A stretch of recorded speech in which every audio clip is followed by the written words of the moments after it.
It is 2 o'clock. Welcome everybody to Colorado Credit Union's webinar. My name is Whitney Thomas and I'm the Marketing and Business Development Specialist here at Colorado Credit Union.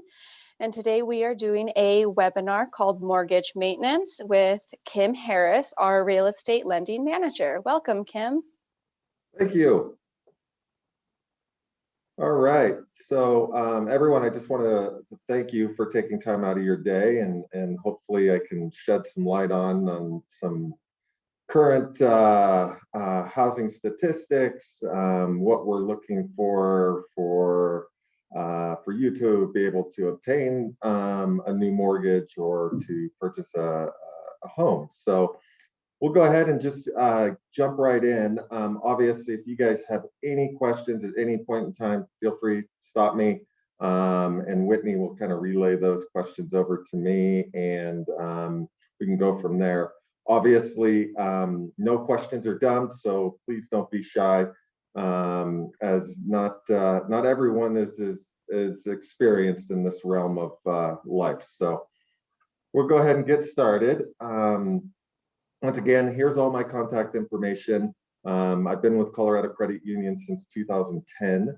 Been the real estate lending manager for about 6 years, and loving every day. So let's go ahead and get going. So first and foremost, everyone's probably aware that the Colorado real estate market is crazy right now, and statistics back this up. Home prices back this up, lack of inventory back this up, and it's a tough world out there right now. So let's just take a look at some quick statistics just for the local market as of March. A lot of things jump out on this page. First and foremost, the average sales price. I'm not sure if you guys can see that or not, but it's about $522,000 for the average sales price on the Front Range. That's up significantly since when I first started here in 2010. Unfortunately, for people who are just trying to get into this market. The other statistic that is really glaring here is the months of supply. Typically, a healthy housing market would have a 3-month supply of homes. Right now, we're at 0.02. That means there is just no inventory out there. I pulled this up from a realtor database, and as you can see, that month of supply is down 83.3%. That is just, there's just no housing to be had. The other interesting thing on this shows that prices, even though a house is listed at a certain price, it's going for almost 4.5% more than what the seller is asking for this current home. That's a little scary in itself as well, and there's a lot of little nuances that are going on that I'd be more than happy to get into, but we can talk about that a little bit later. Condos are kind of seeing the exact same trends as single families, condos, townhomes. And I'm not sure that we're going to have really any relief here soon. Go ahead and go to the next slide. Here is what I was talking about in terms of home prices. If you look back in January of 2016, and then you look at today, we're at 522. So technically, you would have made almost $225,000 on a house if you would have bought it in 2016, and so that's quite a bit of appreciation. My personal opinion is that this straight upwards movement cannot maintain itself. The prices are just getting too expensive, and unfortunately, there's just not enough income to be able to support this higher demand, and eventually something's going to break. So I don't foresee a downturn in home prices, but I do see a leveling off. So that's good news. Let's talk about looking to purchase a home. This also plays into refinancing a home if you're interested in doing that. You already own a home. So I'll kind of cross over between the two and we can kind of go from there. So what are the most important things? And what we call this is the ABC for qualifying for a mortgage. And the A stands for assets. Obviously, the more assets you have shows the ability that you've been able to save. You're not necessarily living paycheck to paycheck, and that you can pay the mortgage back. In general, when purchasing a home, you're always going to need at least 3% down at minimum in order to get qualified. There are a couple of programs out there that have down payment assistance and other ability for you to get around the down payment, but those are geographically based and income based per guidelines and that sort of stuff. If you have a specific question, you can feel free to ask me. So that's the A.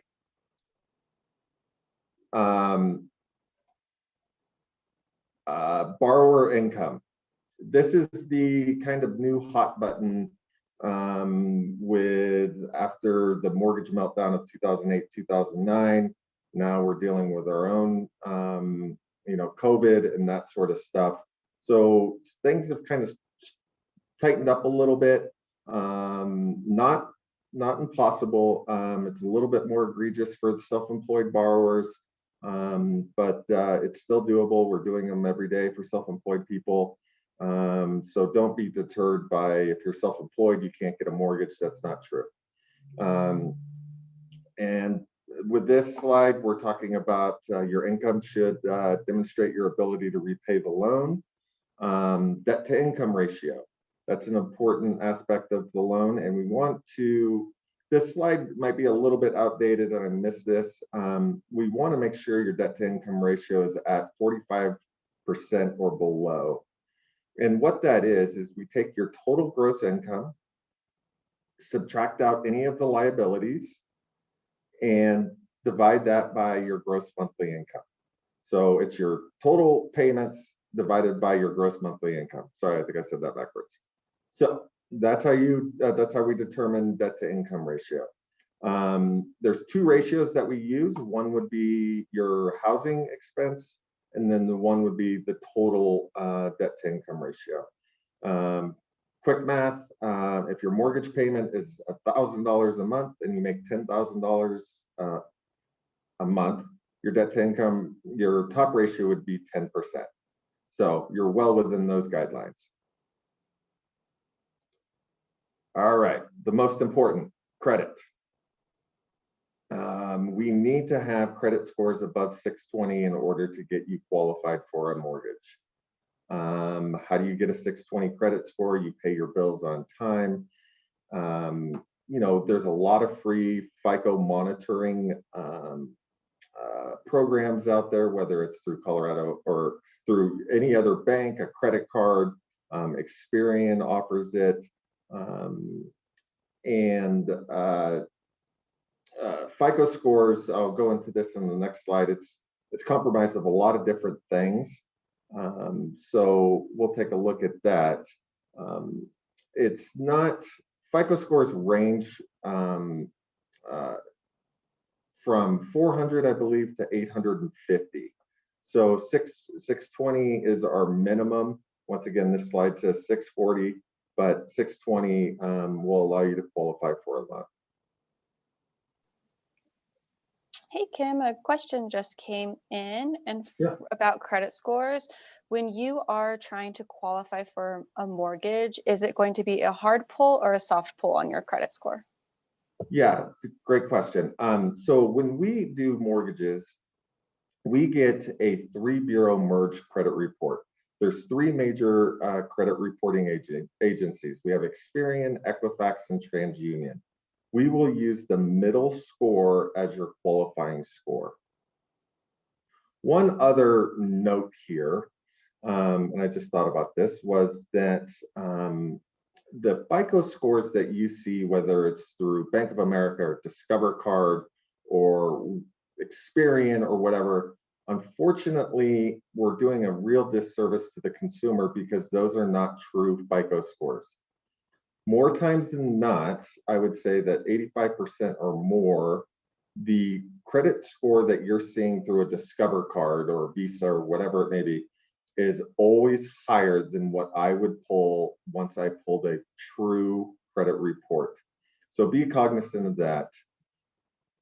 Here are the kind of the buckets in which credit score is determined. Obviously, 35% is your payment history. So that's a big one.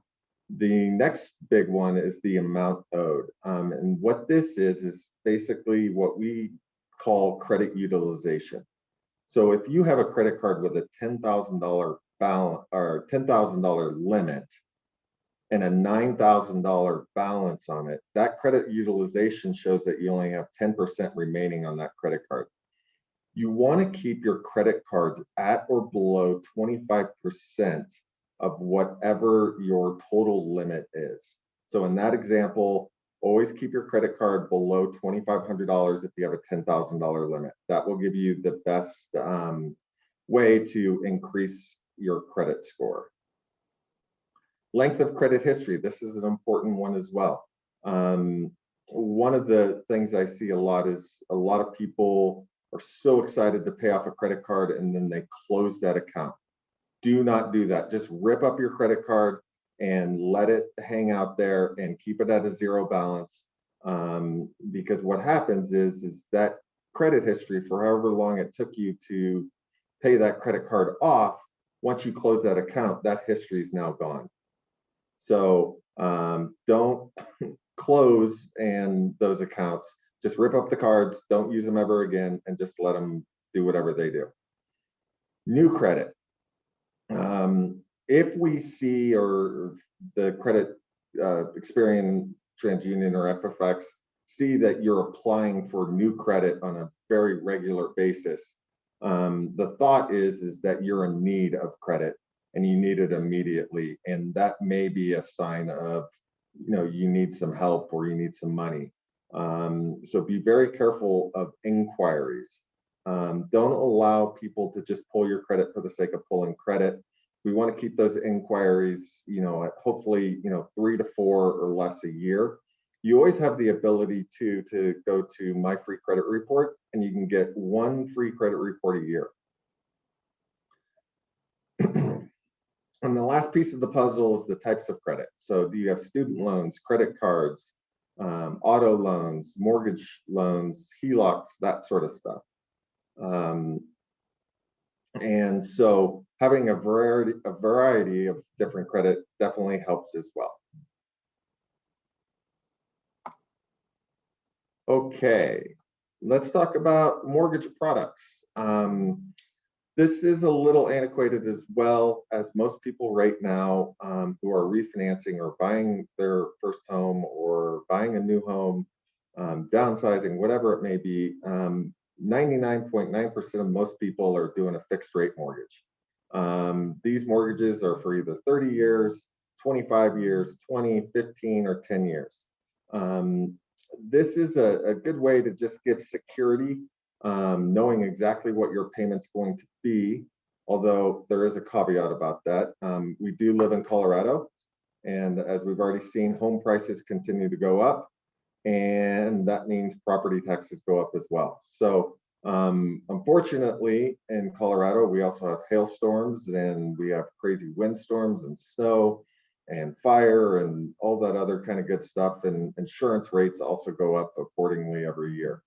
So your payment will change just based on those other ancillary things for taxes and insurance. Although a fixed rate mortgage, you will pay the exact same amount for whatever term you decide. Obviously, the shorter the term, the less interest you pay, but the higher the mortgage payment.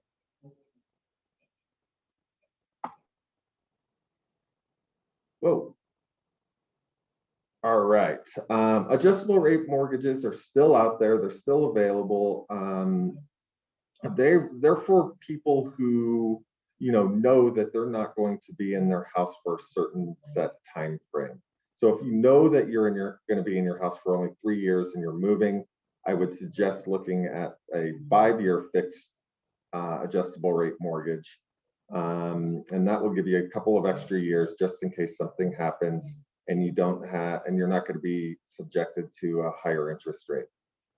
With a 7-1, they're fixed for 7 years and then they can adjust on your 84th payment. Same thing with the 10-year arms, they're fixed for 120 months and will adjust on your 121st payment.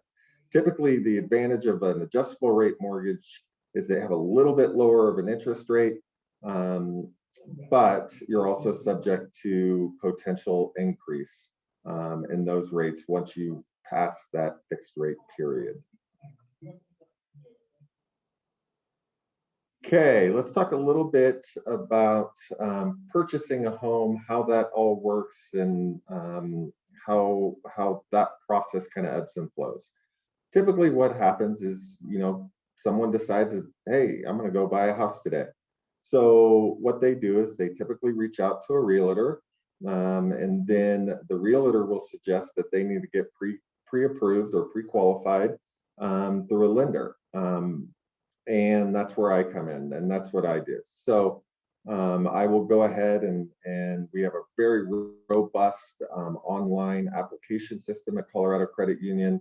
It will allow you to drop in all your documents, your pay stubs, your W-2s, bank statements, all that kind of good stuff. And we can go ahead and get you pre-approved. Pre-approval is about a 15-minute process. We're not going to ask for blood samples or anything like that. It will be very, very easy, quick, and we can kind of just go from there. So the next step is the hard part right now in Colorado, just due to the lack of inventory. And that is actually finding a house you want to write a contract on and having that contract accepted. If you are lucky enough where you can get that house under contract, the logical steps, you sign a contract, you negotiate the price, then off and running, here we go. So within the sales contract, there's a lot of specific dates that I need to adhere by to protect your earnest money. And that's my main job, is to protect your earnest money, make sure that we're meeting all the dates, and that everything is going smoothly. And within those dates, we have the inspection period, which is very important. That's where you get to go inspect the home, make sure that everything's in good working order. And if there's anything that comes up or pops up that you're not comfortable with, you may ask the seller to fix that or to repair that, or potentially give you a credit for that so that you can fix that prior to moving in, or when you're after you've moved in. The next main hurdle that we have is the appraisal. And the appraisal is ordered through Colorado Credit Union. We have our own appraisal management company here. And that is what determines the value of the home. That is based on comparable square footage, similar amenities within the home, proximity to the home that you're buying.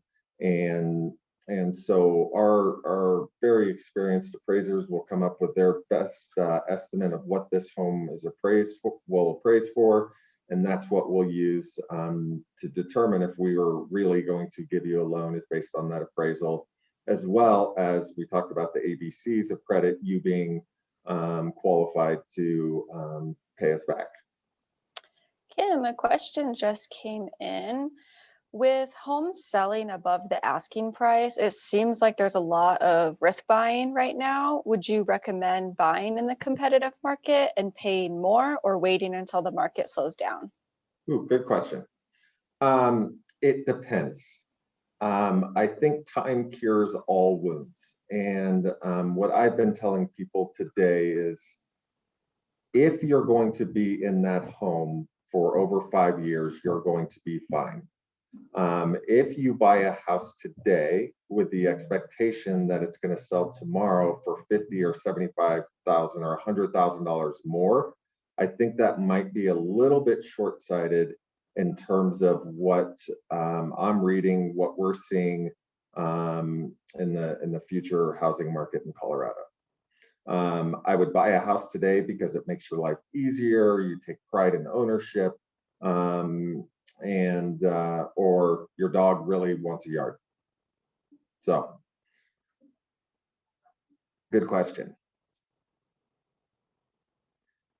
So let's talk about closing costs and that sort of stuff. Closing costs obviously apply to refinances as well as purchase. Typically at Colorado Credit Union, we are not charging any origination fees to do loans. Most companies will charge a 1% origination fee just to originate the loan. They also have other ancillary fees, processing, underwriting, all that other stuff, which can definitely add up. Colorado Credit Union, we're very, very low fee based. And we even have the potential to do no-cost loans, which we can talk about a little bit later. A no-cost loan means that we're actually going to pay all your closing costs for you. How do we do that? We increase your rate a little bit and we give you back those closing costs in terms of a credit. So your closing costs would actually be $0. The last bullet point talks about prepaid items. I do not personally consider these closing costs, as your homeowner's insurance and property taxes are something you have to pay with your own money regardless. So that's not a third-party fee or anything like that. Those are the homeowner's insurance is something that you can shop for. I think there's a screen. We're going to talk about homeowners insurance and how to get that best deal here in a minute. But the property taxes, they are what they are. Escrow accounts, most people opt to have an escrow account. So that means that when you make your mortgage payment, you're going to add a prorated amount for your homeowner's insurance and property taxes, so that the mortgage company will end up paying those items for you when they become due. Homeowners insurance is due the day that you purchase your property or when your insurance renews. And in Colorado, we pay property taxes 2 times. We pay them in February and we pay them in June. So we make two installments yearly for property taxes. All right. Homeowners insurance. The best place to start with homeowners insurance is to call the company in which currently is insuring your vehicles. Most companies will give you a discount for having everything under one insurance company. And so if it's bundled, then you'll get a better premium there. Obviously, friends and families, referrals are great for insurance, and definitely do shop it around, because there is quite a bit of difference within insurance. One of the things that I've been seeing and recommending for homeowners as well is really pay attention to your deductible. Most people where I see who have a very high premium in terms of their homeowners insurance, it's because their deductible is too low. Life is getting more and more expensive every day. I can't imagine that a claim on a house would be $1,000. So it probably doesn't necessarily make sense to fill out an auto or a homeowner's claim for $1,000 on a home. Because you know what's going to happen to your insurance the following year. It's going to go up, 10, 15, 20%. So look at minimum, I would suggest maybe a $2,500 deductible, but talk to your agent about that. All right, now kind of flipping over to a refinance. So what are some of the reasons why you should be refinancing? Obviously, we're in a very, very, very low rate environment right now. The old school of thought was that, well, I don't want to refinance unless I can lower my interest rate by a full percent. Due to the fact that we have the ability to do no-cost loans, that old kind of train of thought doesn't necessarily hold any weight anymore. Example, you're paying 4.25% today, and I can give you a loan at 3.5%, and it doesn't cost you any money. Well, if you can save $150 or $175 a month and it doesn't cost you any money, I think it still makes a ton of financial sense to look at that no-cost loan. One of the questions that I would ask, obviously, is, how long are you going to be in your home for? That's a very, very, very important question, very hard one to answer as well. But that will kind of determine which direction I guide you in terms of doing a no cost or paying the closing costs. Every loan that you do has a break-even point.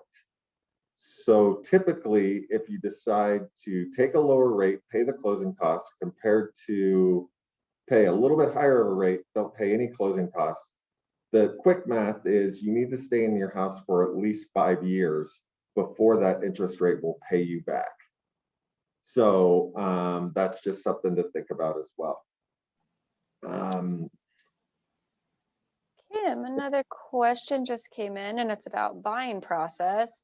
So many of the buyers we're competing with for houses are cash buyers. How can someone who needs financing compete with a cash buyer?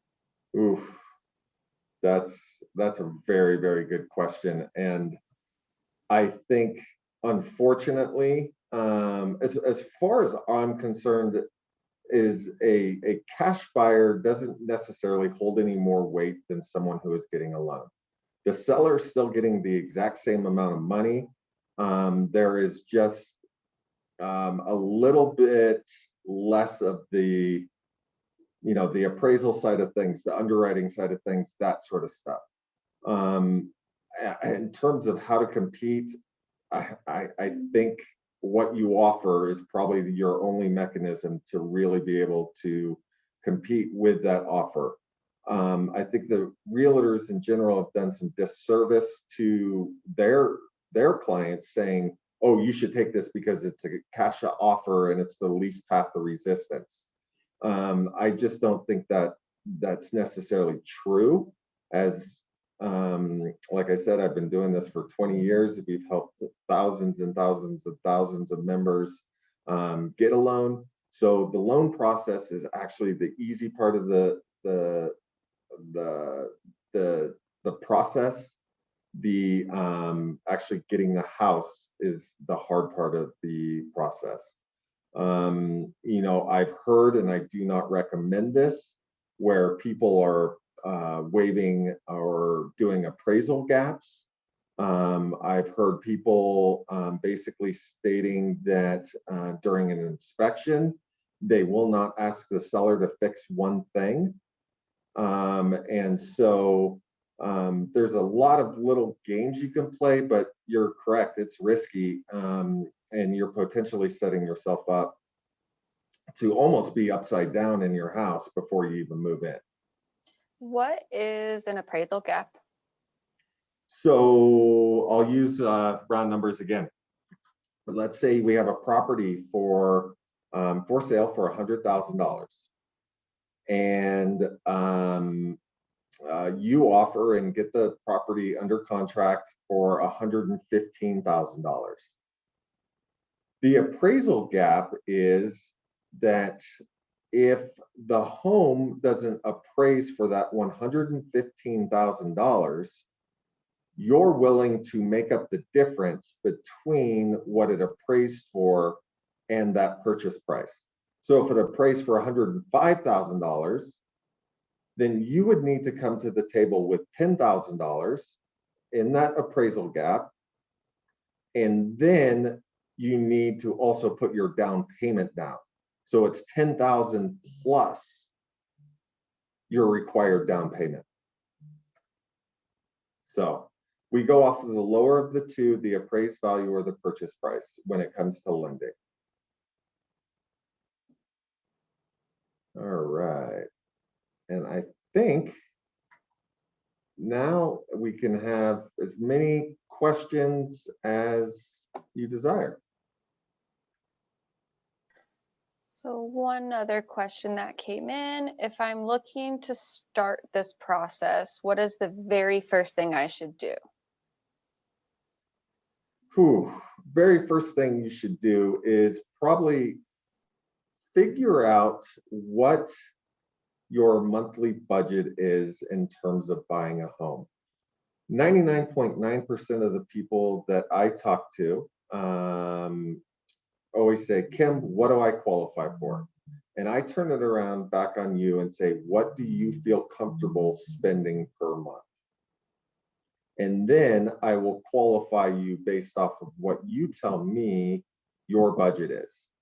Mortgages are a little weird. And I'll give you another just quick math equation here. You make $10,000 a month. You have no other debt. I said that you can get a debt to income ratio up to 45%. So that means you could technically spend $4,500 a month on a mortgage. Well, if you put that into today's rates, you're looking at a purchase price of about $1.5 million. I would argue that if you made $10,000 a month, you're probably going to be living pretty skinny if $4,500 of that is going to a mortgage payment, and you have to pay car insurance and health insurance and food and all that other stuff. So my point is that you will always qualify for so much more than you'd ever humanly want to spend. And that's why I asked that question about your budget. The next step I would really advise is figure out where you want to live. A couple of different zip codes. You can always call me, figure out kind of, what property taxes are. And the internet now is amazing. My favorite home buying website is RE Colorado. It will, I think it's the cleanest and the best.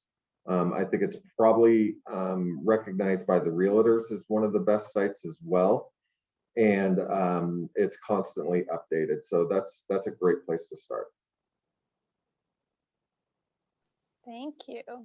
Another question, what's the benefit of using a local lender versus one of the online lenders? Ooh, good question. Now you're going to make me sell myself. So the good thing about Colorado Credit Union is we are local. We are here. And Colorado Credit Union has well, I would say an online lender doesn't necessarily have recourse if they mess something up. And more times than not, you will see a little bit of bait and switch on these online lenders in terms of what they're quoting, what you'll actually see. Quicken is notorious for that. I think it's Betterment is also a very big online lender. Service is huge. Meeting these dates is huge, especially on the purchase side of things. And not only that, we see this every day at Colorado Credit Union. I'm not trying to scare anyone, but member security and member data is a must. I just don't feel comfortable sending my information over the internet to someone I don't know, especially in today's age. So if you have that comfort level, absolutely, you can go down that path. But this is a home buying and is a huge decision that people make, and it needs to get done right, and it needs to get done on time and correctly. Or once again, I had mentioned that earnest money is on the line, and you are subject to losing that earnest money if these dates are not met within the timeframes on the contract. What is earnest money? Earnest money is a deposit that you put down on a property to show willingness. And that's at the point where you get it under contract. They're going to require anywhere from, I've seen $2,000 to $100,000, $2,000 to $100,000, what they require as a deposit. That money will then be in turn used as part of your down payment at closing. Thank you. If I am looking to buy and I don't have a full down payment, would you recommend doing the down payment assistance programs, or would you recommend waiting until I have cash saved up? That's a real individual question. You know, you can always take a look at it. You can go to CHFA, and it's CHFA. They have an online tool where you can see if you can qualify for down payment assistance. The hard thing, not to be my glass too half empty, is that someone who does not have, in this competitive market, someone who is trying to purchase a home with very little down payment compared to someone who's willing to put down 20%, once again, that may be a little bit less competitive of an offer and may put you a little bit behind the 8 ball just based on that. You know, we could have a discussion offline, and I can give you some better advice in terms of just making sure that, you know, everything is ready to go. The one piece of advice I would give everyone in the world is, when you buy a house, you want to have at least 2 to 6 months of living expenses in the bank before you purchase a home. You do not want to put all your eggs in one basket without having a safe fund in case something goes wrong. And with houses, you know, stuff goes wrong all the time, whether it's a hot water heater, the furnace, the AC, whatever it may be. People really need to be prepared to have a little bit of a slush fund to make sure that they have the ability to repay that and not get in trouble financially by putting stuff on credit cards and all that kind of stuff. And then it just really kind of snowballs. Another question came in. Is there a difference in the process of buying land and building versus buying an existing home? In this market, it seems like it might be easier to buy land and build than try to compete with all of the buyers. Yeah, good question. That's obviously a lot of people are doing that right now. In Colorado Credit Union, we are part owners of a company up in Longmont. It's called Centennial Lending. And they are the ones who actually handle our land loans for us. We do not personally do them here at Colorado Credit Union in-house. So if you want to email me and get some contact information for Centennial Lending, I'll be more than happy to pass that along. Great, thank you. What is the average time it takes to close on a home? We're at about 3.5 weeks right now. Start to finish. Perfect. And I think that is all of our questions so far. I would like to thank everybody for attending, and thank you to Kim, our real estate lending manager here at Colorado Credit Union, for providing all of this important information about the Colorado real estate market. If you have any additional questions, feel free to email or contact Kim. There's a phone number right there. And thanks everybody for attending. Thank you.